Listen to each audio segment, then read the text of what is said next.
Savais-tu que les Vikings avaient leur propre jeu de société? Pas du tout.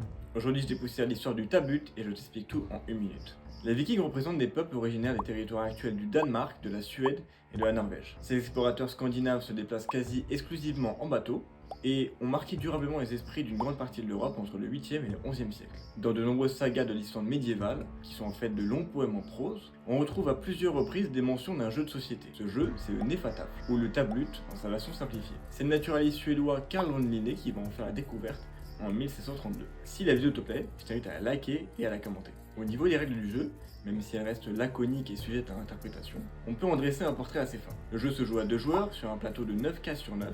L'un des joueurs représente les défenseurs, appelés les Suédois, et l'autre joue le rôle des assaillants, appelés les Moscovites. Le but, pour les défenseurs, est d'exfiltrer le roi jusqu'à un des 4 coins du plateau. Mais si ce dernier est encerclé par l'ennemi, les assaillants ont gagné. Bref, pour les Vikings, même le plateau de jeu est un champ de bataille.